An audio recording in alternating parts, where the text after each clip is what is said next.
В 90-х под обломками Советского Союза погибла российская история в социалистической интерпретации. Очнувшись после демократического шока, академическая наука обнаружила: на полках книжных магазинов появились десятки сенсационных книг по истории Руси, созданных авторами-чужаками. Их писали физики, математики, географы, лингвисты. Эти издания приобрели огромную популярность. Унылые фолианты советской исторической школы забились на дальние полки. Клан официальных историков занял круговую оборону. Выработал цеховой кодекс: не вступать с чужаками в полемику по существу, откреститься от всего инородного, не отдать ни пяди догматического пространства. Столь популярные у читателей книги в академической среде получили название «folk history» — самодельная история. В прессе и интернете можно прочесть: центральный жанр folk history националистический, рожденный в чаду столкновений между этносами на территории бывшего СССР. Самый знаменитый представитель — пантюркист Мурат Аджи. Мурада Аджи следует направить в психбольницу для инакомыслящих или на лесозаготовки. Жаль, нет испанской инквизиции, дабы сжечь еретика или хотя бы его сочинение. Вспомнилось до боли знакомое: лженаука кибернетика, продажная девка империализма генетика. Авторы фильма не берутся судить об истинности концепции Мурада Аджи. Но невольно возникает мысль: вся современная наука когда-то считалась лженаукой. Так есть ли абсолютная истина или абсолютная правда в истории? Блаженны алчущие и жаждущие правды, яко те и насытятся, сказано в Священном Писании.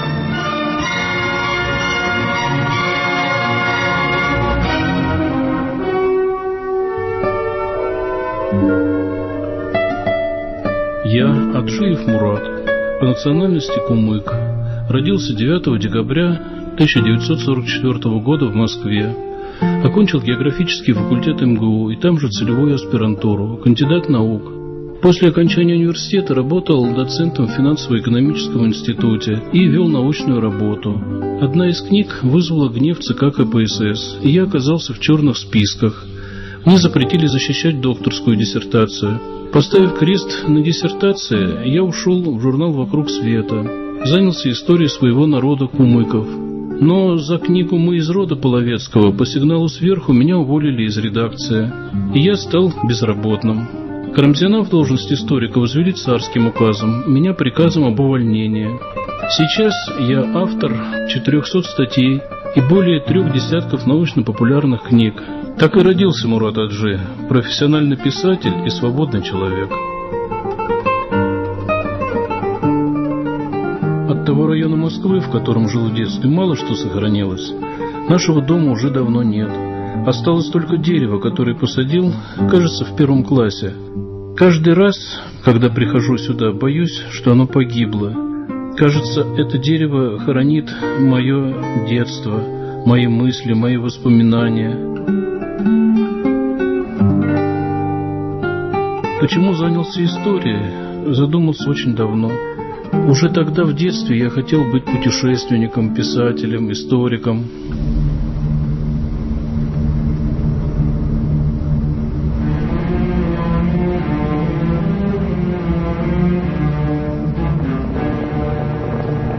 Я пишу свои книги, страдая. Голова кругом идет, стоит копнуть отлакированную российскую историю. Даже оторопь берет. Как жить среди такой неправды? У нас выросли поколения людей, впитавших ложь со школьной скамьи. Понимаю, им больно от моих книг. Они страдают. Говорю, давайте собирать правду о Руси. Время пришло. Нет. Защищаются клеветой. Но что спорить? Слишком мало осталось времени. Вижу, брошенные мною зерна часто ложатся на голые камни. Но я не буду освещать дорогу слепому или петь гимны глухому. Лишь людям, чувствующим запах полыни, пьянеющим от него, доверяю свои мысли, свои книги. Для них писал я «Полынь Половецкого поля». Мои книги – это биография потерявшего себя человека, который, просыпаясь после долгого сна, открывает родину и своих предков.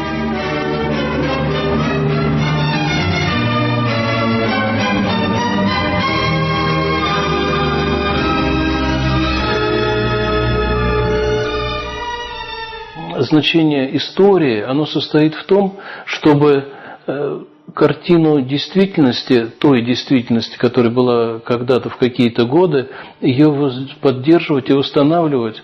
И история важна, вот как я себе представляю, она не для того, чтобы писать книжки, не для того, чтобы спорить, не для того, чтобы обсуждать, а для того, чтобы уяснить простую мысль, простейшую мысль, что время неразрывно. Что то, что было в прошлом, оно продолжается сегодня и будет жить завтра. То есть вот это вот единство мира, единство цивилизации, единство культуры, единство времени в конечном счете, оно говорит о том, что нельзя искажать прошлое. Если ты исказил прошлое, ты искажаешь свое настоящее и не можешь строить ориентиры какие-то на будущее. К сожалению, мы не можем похвастаться, я имею в виду наша российская история, не может похвастаться вот этой правдой, потому что наука политизирована, и вот эта политизированность науки, она привела к тому, что наука, историческая наука, она практически стала инструментом политики. То есть она не дает пищи, не дает чистой информации для анализа. А если она не дает, то в чем же тогда ее назначение? Тексты летописей, старинные манускрипты, записки путешественников, древние храмы и сохранившиеся каменные изваяния, археологические находки. На основе этих источников Мурат Аджи создал собственную реконструкцию истории. Крест Тенгри – вот точка опоры для поисков истины. Само христианство возникло из веры кипчаков в бога Тенгри, и символ креста ведет свое происхождение от этой веры. Колыбель современной культуры не в Западной Европе, а на Алтае. Дешт и Кипчак, цивилизация Великой Степи, была ядром единого славяно-тюркского государства. Деления на русских и нерусских не было. Всех в государстве объединяла общая вера в небесного бога Тенгри.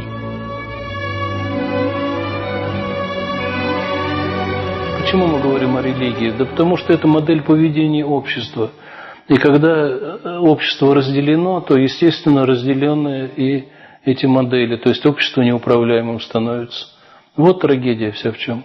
То есть, понимаете, все это о чем говорит? Что кому-то было выгодно разделять и властвовать.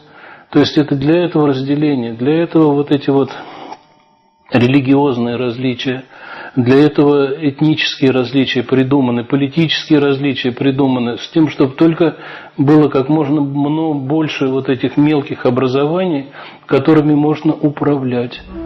Все, ответ простой.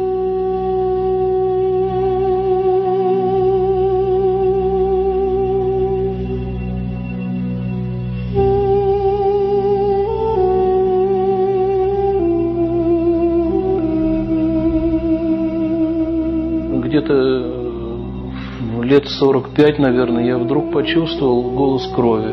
То есть мне захотелось узнать, кто я, что я, откуда. И я же ничего не знал, потому что я родился, вырос в Москве, в интернациональной среде воспитывался. То есть, в общем, я никогда не знал, какой я национальности, в чем это выражалось. И когда я поехал в Дагестан, нашел родственников, узнал свою родословную, узнал свою биографию, узнал о том, что мои предки служили в императорском конвое, что они охраняли царя, что это были, в общем-то, знатные люди. И я стал другим. Для меня история, вот 19 века, например, это моя история, потому что я знаю, где участвовал мой прадед, в каких сражениях, что в этот момент делал, 7 поколений, то есть я сейчас могу совершенно точно сказать, что они делали, в какое время, кем они были. Это были, в общем-то, люди, которые представляли Россию. Сегодня этого нет. Сегодня, в общем-то, как-то все решается по-другому. Почему? Да потому что мы не знаем, кто мы, и откуда мы, какие мы, и вообще, что мы собой можем представлять. Вот трагедия. А результат простой. То есть это влияние западничества, вот того самого западничества, которое привело к тому, что был создан, в общем-то, народ-раб, по сути дела. Народ, которым все управляли, которым понукали, как хотели, что хотели, то делали.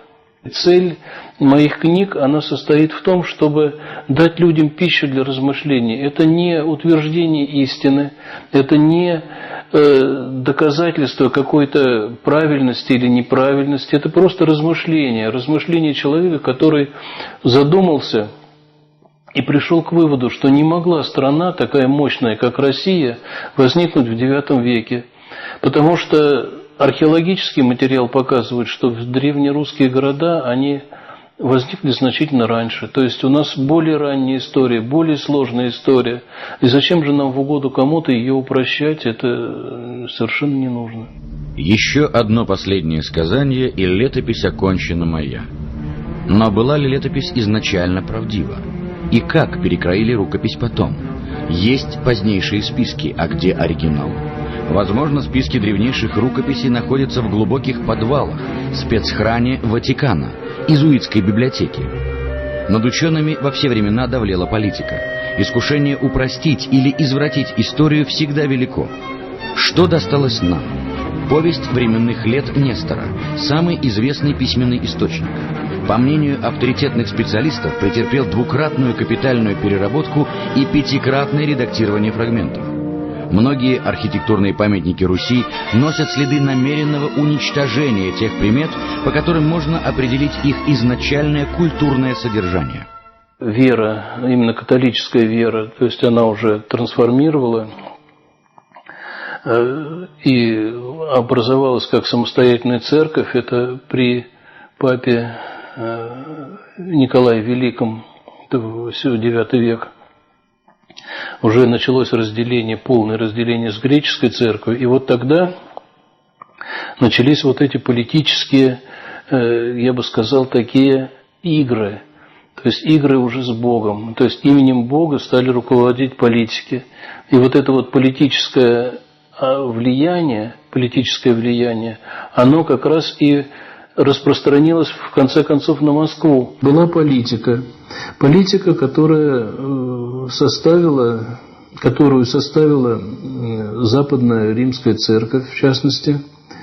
Это была политика, которая проводилась под названием инквизиция, то есть уничтожение той древности, того древнего слоя, культурного слоя, который принесло великое переселение народов. То есть вот это великое переселение народов, вот этот мощный демографический взрыв, который был на Алтае, он дал свои результаты. И этим результатом была великая страна, Дэшты-Кипчак. То есть речь идет о той самой прародине России, которой, в общем-то, у нас, о которой не принято говорить. Но почему не принято говорить? Стыдливость западных историков понятна. Откуда появились те якобы дикие шайки конных кочевников, которые на голову разбили непобедимые римские легионы?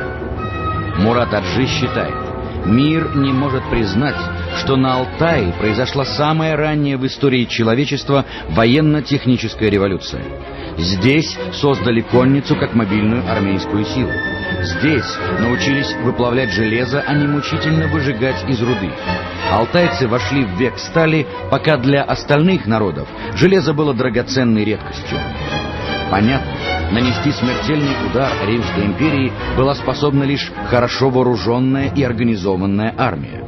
Такую армию могло создать только мощное цивилизованное государство. Этого государства, по убеждению западных историков, на территории Руси быть не могло.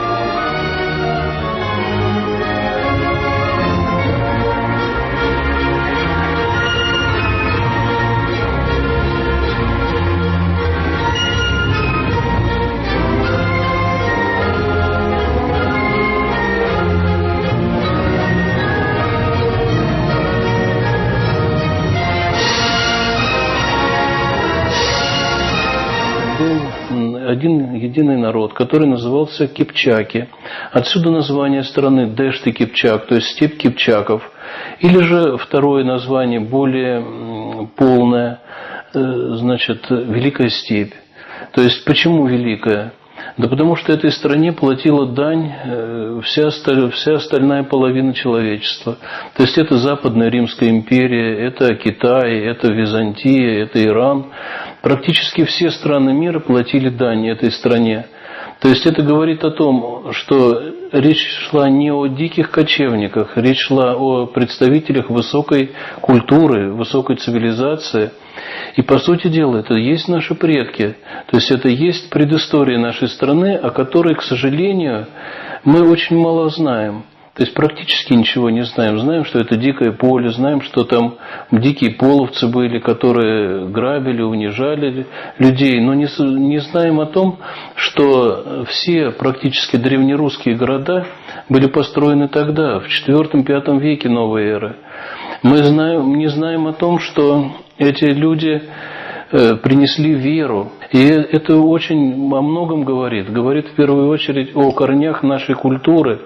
Говорит о том, что понятие России, понятие Русь – это более древние понятия, чем мы сегодня располагаем. Потому что корни этой культуры, которая сложилась на территории Восточной Европы, они уходят на Алтай. Скажем, всадник проходил от восточной границы до западной за 8 месяцев пути. То есть, естественно, эффективность управления была ограничена. И вот поэтому земли поделили на каганаты, где правил как бы наместник царя, то есть каган. Он был тоже из царского рода, как правило. Он был человек, который наделен был определенной властью, определенной силой. И вот решались вопросы коллегиально, то есть на общем собрании. И вот эта вот выборность демократическое, как бы сегодня сказали, демократическое начало привело к тому, что Дашты Кипчак представлял собой федерацию народов и ханств, каганаты. В этом состояли, потому что каждый каганат делился на свои ханства, на свои улусы, на свои юрты, то есть уже более деление внутреннее. И вот любопытно то, что проводится аналогия, просматривается аналогия, что сегодняшнее административное деление России, оно практически повторяет то устройство территориальное. Скажем, сегодняшний губернатор, он выполняет те же самые функции, что выполнял Каган. В своих исследованиях Мурат Аджи обращает внимание на факты, выпадающие из официальной истории. Древнейший собор в городе Юрьев-Польском. Такие барельефы сохранились на многих древних храмах, там, где их поленились уничтожить. Какое отношение эти образы имеют к христианству? Мурат Аджи пришел к выводу: храмы строились еще до христианства, были посвящены иной вере.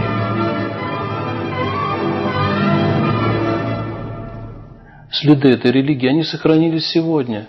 Они сохранились практически, мы можем прочитать их в том же храме Василия Блаженного, в тех же кремлевских соборах, в различных церковных, староцерковных, точнее говоря, постройках. Барельефы и орнаменты в зверином стиле служили в древности родовыми тотемными знаками. У каждой орды была своя символика. Эта фирменная алтайская символика встречается не только на территории России. Множество памятников известны в Англии, Норвегии, Дании. Они появились там в эпоху великого переселения народов.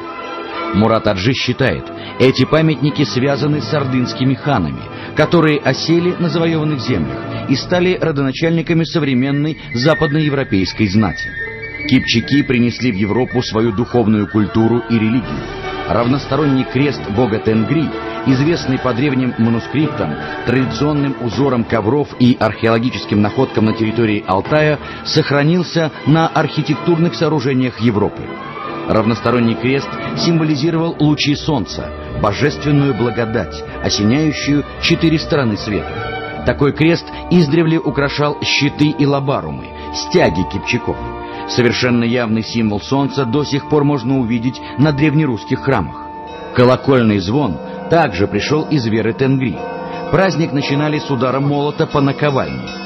Колокол, калык, кол на тюркском языке означает «моли небеса».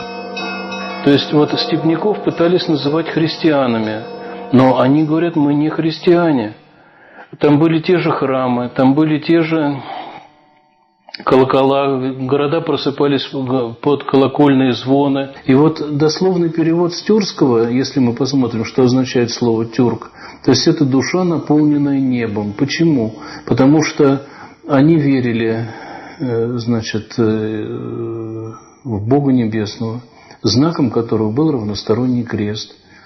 И вот когда в мои руки попала уже икона еще которой более 2000 лет, то есть это археологический материал, и я вот увидел один из древнейших образов Бога Небесного и увидел то, что у него равносторонний крест изображен. То есть это мне стало понятно, что вот основная причина гонений на тюрков, создание теории пантюркизма, этой вражды, это именно направлено на то, чтобы мы не знали своей истории.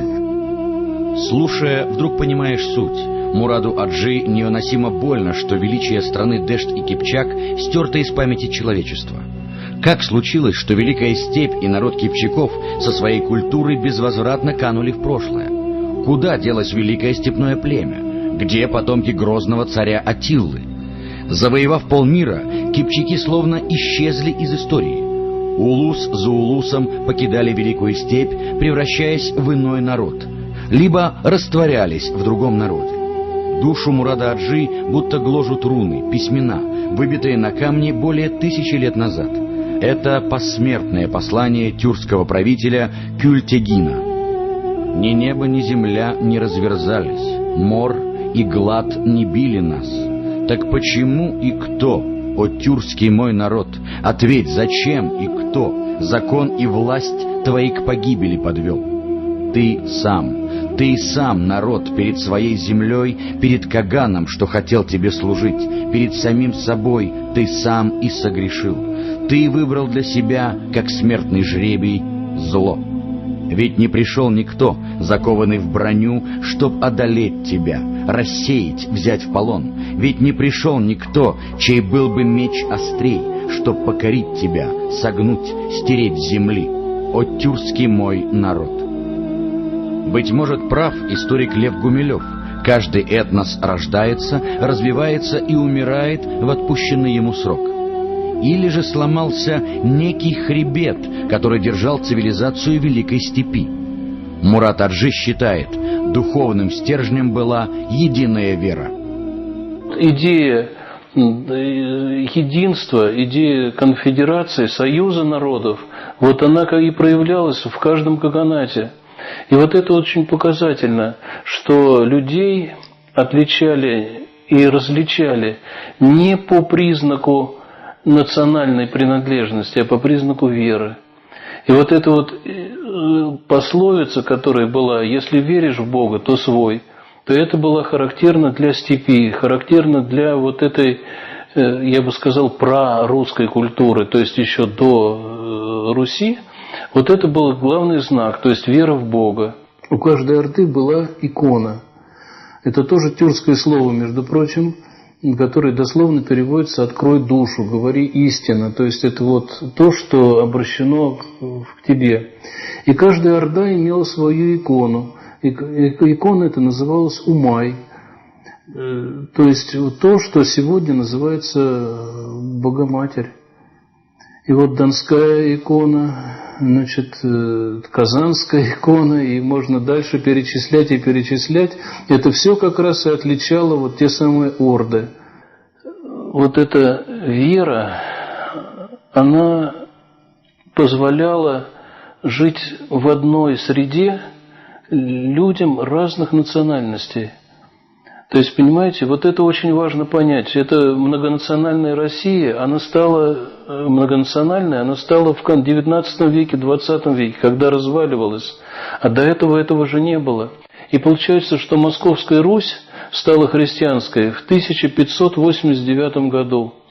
То есть до этого это была та самая единобожие, то самое тенгрианство, то самая вот степная вера, которая была. И вот считайте сами, то есть все вот те храмы, которые сегодня мы видим до конца XVI века, это все было вот той самой степной, принадлежало.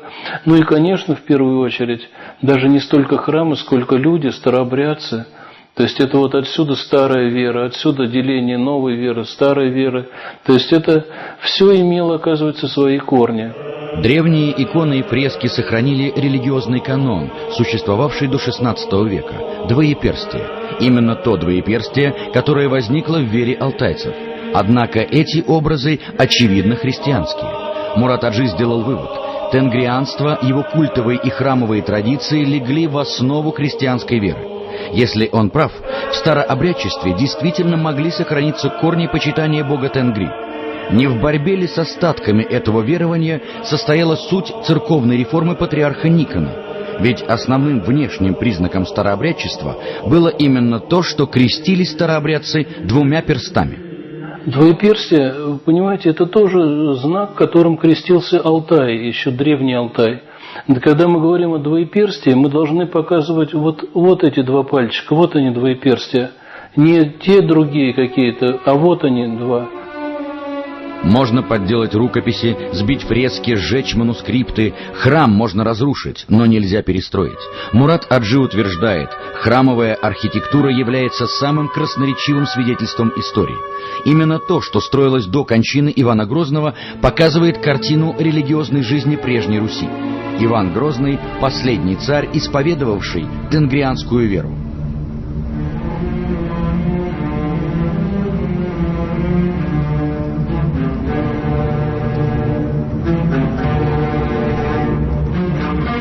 Говоря о Иване Грозном, здесь надо представлять себе, что это не был жестокий завоеватель, это не был, так сказать, вот тот самый Грозный, как мы его себе представляем. Ну, я почему на это обращаю ваше внимание? Потому что это враг номер один для Казани. Это враг номер один для тюркского мира, как сегодня представляется, что он хотел христианизировать Казань. Но дело в том, что Иван Грозный не был христианином. Это мы не можем понять никак, что Казанский хан и Иван Грозный, они были одной веры, тенгрианской веры. Казань XVII века, там практически одни храмы, там город храмов, там нет ни одной мечети. И вот это первый показатель. Второй показатель, не менее важный, там нет мусульманских кладбищ древних. Личность Ивана Грозного, она в первую очередь показательна тем, что это человек, который выступал против союза с Западом. То есть он все-таки оставался государственником, русским государственником. То есть он стоял на стороне Руси, Московской Руси в частности, за сохранение своей веры. Отсюда вот этот стоглавый собор, который он провел, он как бы реконструировал, обновил, усовершенствовал то, что было, но тем не менее сохраняло свое лицо. И вот это очень важно понять. Мурат Аджи уверен, последние нехристианские храмы строились при Иване Грозном. Самый известный из них – храм Василия Блаженного в Москве. Мы привыкли к виду храма Василия Блаженного. Но посмотрите, это же удивительно. Как ярко читается здесь идея веротерпимости. Каждая пристройка увенчана маковкой особой формы в собственной цветовой гамме. Храм выражал единство церквей, единство духа. Одна из его пристроек предназначалась для западной церкви, другая для албанской, еще одна для армянской. Была здесь пристройка для мусульман. Видите маковка, напоминающая челму? Сейчас это кажется странным, но дело в том, что храм строился во времена Ивана Грозного. Это выражало веру в единого Бога Небесного. Если мы посмотрим на центральную башню, то в плане мы увидим на фундаменте крест.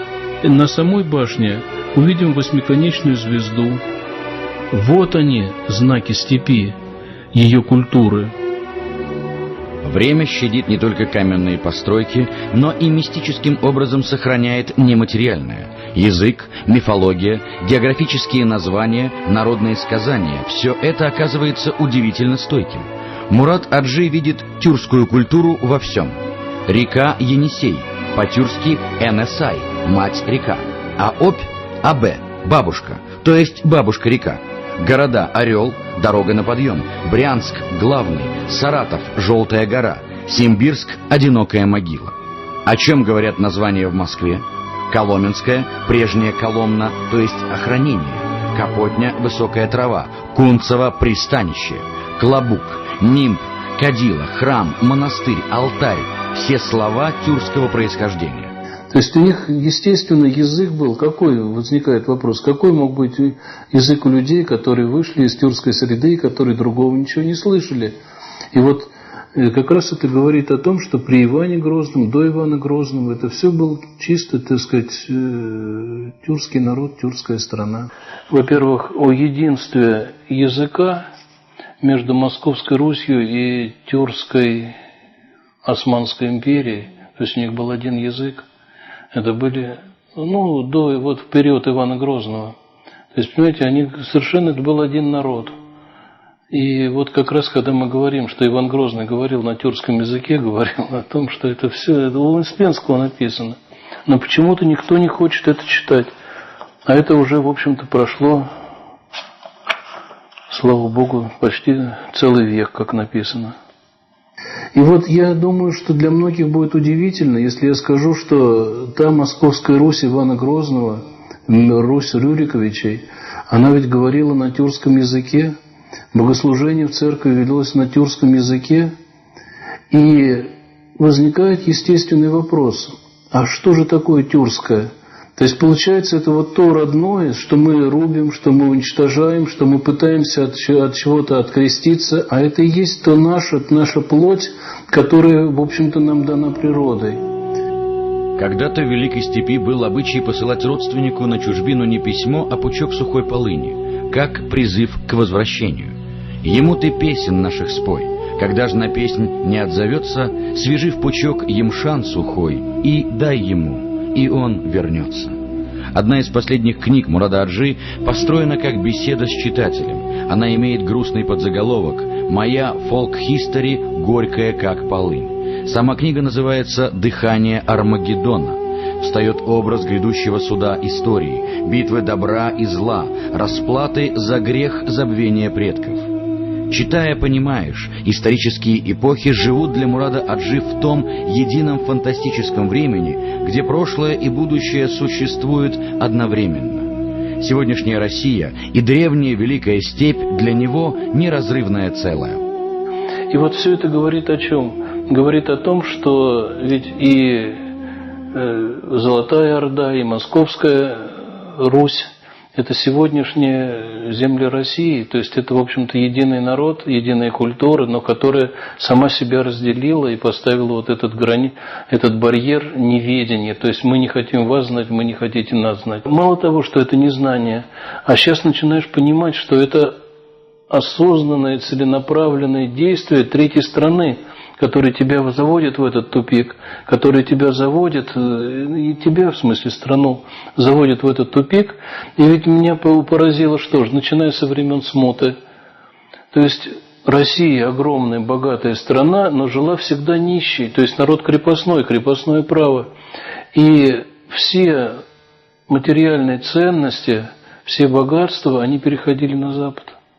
И вот это сегодня продолжается то же самое, то есть утечка финансов, утечка мозгов, утечка различных культурных, художественных ценностей, все это идет туда. Почему? Да потому что накатанная дорога, то есть это уже столбовая дорога, которая ведет из недр России на Запад.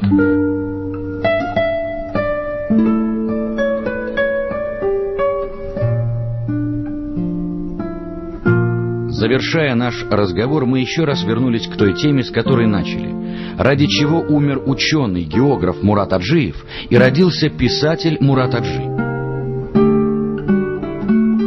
И вот я думаю, если мои книги как-то изменят наше представление вот о своем прошлом, о том, что мы перестанем стесняться того, что мы дети Великой Степи, что если мы будем знать о том, что наши предки создали великое государство, это Великая Степь, государство, которому платила дань Римская империя, Византия, Китай, другие страны, это было самое мощное, самое сильное государство. И вот здесь это совсем по-другому будут уже люди смотреть на сегодняшний день, потому что уже история обретает совершенно другие качества, и становится понятным, кому невыгодно было то, что мы были так сильны, кому невыгодно то, что мы были настолько высококультурны, что дали миру ту цивилизацию, которая сегодня располагает, но уже без нашего участия. Потому что нам сделали историю с IX века, нам сделали историю, значит, зависимую и от Рима, и от Греции, и от других стран. И вот то, что сегодняшнее копирование, это как бы проявление нашего невежества, нашего исторического невежества, нашей неграмотности. Причем эта неграмотность обидна тем, что мы не знаем сами себя. Мы не можем прочитать то послание предков, которое нам дали. Вот если мне удастся как-то в своих книгах вот раскрыть эту страницу из нашей истории, я полагаю, что тогда можно считать, что работа удалась. Письма, которые получает Мурат Аджи от читателей, по его словам, дают новые силы для работы. Здравствуйте, Мурат Эскендерович. Читаю вашу книгу «Дыхание Армагеддона». Пока могу только сказать, что много горечи, и все же хочу поддержать вас доброй завистью. Вы озарены светом Тенгри и потому счастливы, ибо вы избранный. С уважением, Бахыт Кайрбеков. Февраль 2007 год. Мифотворчеству вопреки. Мураду Аджи. Я пишу свои книги, страдая. Чем мне горечь души утолить, если правда давно не святая, и во лжи всем приходится жить? Археолог вскопает лопатой глянец лжи, но паркетный лакей все, что скрыто в курганах горбатых, постарается спрятать в музей. И угодливо смолкнет запасник.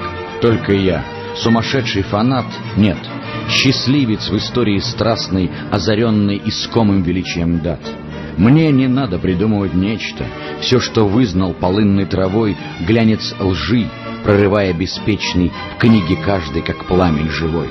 Да, сгорает в огне саламандра, и про рукописи зря говорят. Не хочу быть безумной Кассандрой, но костры всем правдивым сулят.